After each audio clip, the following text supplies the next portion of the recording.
জি ভাইয়া, ইমন ভাইয়া একটু বলবেন যে আসলে আপনি ব্যস্ত সময় কিভাবে পার করছেন, বিশেষ করে লায়লা আপুকে ছাড়া।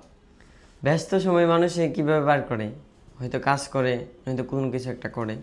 তো আমি আমার কাজ করতেছি, অনেকটা বিজি আছি। যেমন কালকেও আমি পরশুদিন আমি এমনিতে রাত্রে ঘুমাই, ফজর আজান যখন দেয় তখন নামাজ টামাজ পড়া ঘুমাই। আবার অনেক সময় নামাজ পড়ি না, প্রায় সময় নামাজ পড়ি আবার পড়ি না। যে সময় ভালো লাগবো ওই সময় নামাজ পড়ি, যে সময় ভালো লাগবো না ওই সময় আমি পড়ি না। আমার ভালো সময় আমি নামাজ টামাজ পড়ি, খারাপ সময়ও পড়ি আমি, পড়ি না যেমন কোনো কথা না।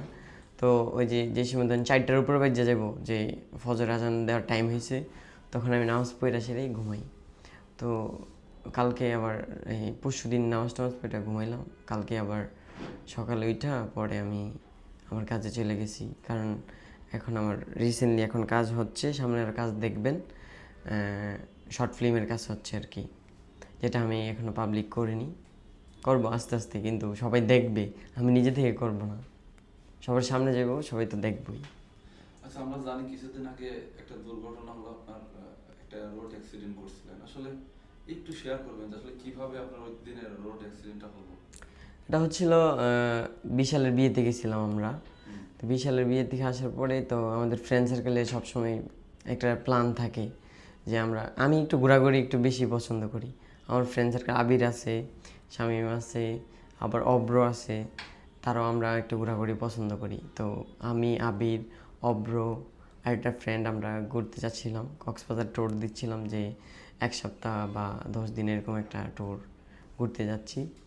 তো আমরা যখন ফেনী ক্রস করছি, তারপরে চট্টগ্রামে ঢোকার প্রথম থানা, ওইখানে জায়গাটা পার হয়েছি, থানাটা পার হওয়ার পরেই ধরেন এই সাইড থেকে একটা বাস আইসা, তারপরে মনে করেন যে এই সাইডে একটা ট্রাক ছিল, বাসটা সামনে ওভারটেক করছে, ওভারটেক করার পরে আবার ধরেন যে ওর গাড়ির সাইডে মেরে দিছে।